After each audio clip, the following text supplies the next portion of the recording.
خیلی خوب. امروز پنجشنبه صبح بریم تو فوتبال اروپا چه خبره؟ مهمترین بازی فوتبال اروپا بعد از روزهای پرتر و تاب لیگ‌های فوتبال اروپایی برگزار شد. رئال مادرید لالیگا رو با برد شروع کرد، ولی بردی که شاید زیاد هوادارش رو دلخوش نکرد. رئال مادرید تونست با تکل امباپه از روی نقطه پنالتی بازی از اوساسونا ببره و 3 امتیاز اول فصل رو دشت بکنه. ولی این بردی نبود که هواداران انتظارش رو داشته باشن. اونا بعد از دیدن برد 3-0 بارسلونا چشم انتظار یه برد پرگل از رئال مادرید بودن. بردی که اونا رو مقتدیانه واسه شروع لیگ آماده میکنه، ولی چیزی که در انتظارشون بود کاملا یه چیز دیگه بود. رئال مادرید نتونست اون چیزی که باید رو نشون بده و فقط تونست با تکل کیلیان امباپه دروازه رو باز بکنه. ولی خیلیا این عملکرد نشندن جالب رئال مادرید رو با نداشتن تایم استراحت کافی از بین جام باشگاه‌های جهان تا شروع لالیگا توجیه میکنن. اونا شاید بیشتر از همیشه جای تونی کروس رو دارن الان حس میکنن. تونی کروسی که با پاسای درست و خودشکنش یه نظم خاصی رو به تیم رئال مادرید داده بود، ولی در نبود اون هافبکی در حد اندازه تونی کروس جذب نشد. ولی تیم دیگه‌ای هم بود که جای خالی بازیکن فصل قبلش رو حس کنه. رئال بتیس که فصل قبل آنتونیو داشت که تو بازی‌های مهم گلزنی میکرد و خلق موقعیت‌های جدی رو ایجاد میکرد و خیلی وقتا بازی رو براشون در می آورد، دیگه توی تیم نیست که بخواد برای اونا کاری انجام بده. اونا بازی اولشون مقابل الچه 1-1 کردن تا شاید دست به اقدام جدی برای بازیگران این بازیکن به تیم بزنن. ولی شاید بشه گفت در حال حاضر خوشحال‌ترین هوادارهای دنیای فوتبال هواداری لیورپول هستن، چون تیمشون خریدای کاملا درست و منطقی رو انجام بده و تونستن توی هفته اول درخشش بازیکن‌های جدیدشون رو توی اون تیم ببینن.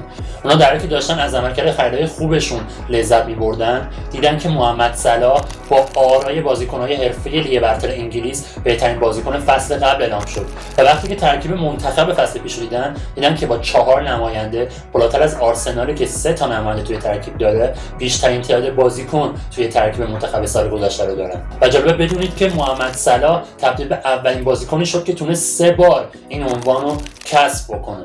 و در اون سمت آرسنالیا تا اومدن از بردشون مقابل منچستر یونایتد و داشتن 3 تا بازیکن توی تیم منتخب فصل قبل خوشحالی بکنن، کای هاورتز مصدوم شد.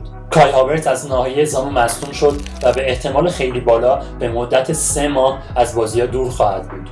و حالا آرسنالیایی که از ترکیب تیمشون راضی بودن، مثل اینکه بعد دوباره دست به خرید بشن و یه مهاجم تراز اول رو جذب کنن تا جای خالی کای هاورتز رو پر کنن. و در این بین ایساک مهاجم نیوکاسل که اونم توی ترکیب منتخب فصل قبل لیگ برتر انگلیس حضور داشت، با انتشار یه استوری درخواست خروجش رو به طور رسمی اعلام کرد. ولی نیوکاسل اصلا اهمیتی به این قضیه نداد و اونم با یه بیانیه دیگه رسما اعلام کرد که درای خروج برای ایساک فعلا بسته میمونه تا موقعی که جایگزینی براش پیدا بشه. نیوکاسل بعد از شکست توی جذب بازیکن توسط تیم‌های متعدد رفت سراغ بازیکنی که تنها مشتریش خودشه. اونها جیکوب رمزی هافبک استون ویلا که فصل پیش عملکرد قابل قبولی از خودش به جا گذاشته بود جذب کردن. ولی مثل اینکه فقط ایساک نیست که از باشگاه خودش ناراحته. وینیسیوس جونیور هم پیشنهاد تمدید قرارداد رئال مادرید رو رد کرد و مبلغ پیشنهادی رو کافی ندونست. اون درخواست حقوق معادل 30 میلیون یورو رو داد که بالاتر از امباپه قرار بگیره، ولی بعید پرس با این رقم‌ها کنار بیاد. و بالاخره باشگاهی پیدا شد که دنبال جذب جیدن سانچو، بازیکنی که موقع میگفتن یکی از آینده‌دارترین بازیکن‌های حال حاضر فوتبال اروپاست پیدا بشه. آیستروم بر سر مبلغ 20 میلیون یورو با منچستر یونایتد به توافق رسید و فقط یه سری توافقات شخصی و دستمزدی با جیدن سانچو باقی مونده تا سانچو به این تیم بپیونده. جیدن سانچو بالاخره بعد از نیمکت نشینی مطلقش توی منچستر یونایتد و چلسی قراره بهش فرصت بازی برسه که ببینیم دوباره میتونه خودش رو به اون لولی که بود برگردونه یا نه. تاتنهامیا با خریدای فوق‌العاده محمد قدوس و پاولینیا از وستهم و بایر مونیخ این بار رفتن سراغ ابرچی ازه‌ای که آمار خیلی خوبی رو توی فصل قبل لیگ جزیره داشت. ابرچی ازه یکی از اصلی‌ترین مورای کریستال پالاس که تو فصل قبل 14 گل و 12 پاس گل رو به ثبت رسونده بود. ابرچیزه یکی از اصلی ترین بازیکن کریستال پالاس که توی فصل قبل پریمیر لیگ تونسته بود 14 گل و 12 پاس گل رو به ثبت برسونه. در اوایل پنجره نقل و انتقالاتی اون تو رادار تیم آرسنال بود، ولی آرسنالیا با جذب گیوکرش مادوئکه راضی شدن و دیگه دنبال ابرچیزه نرفتن. خارج از اروپا هم یه بازی مهم برگزار شد، همین بغل گوشمون، عربستان. دیدار دو تا دوست قدیمی، کریستیانو رونالدو و کریم بنزما.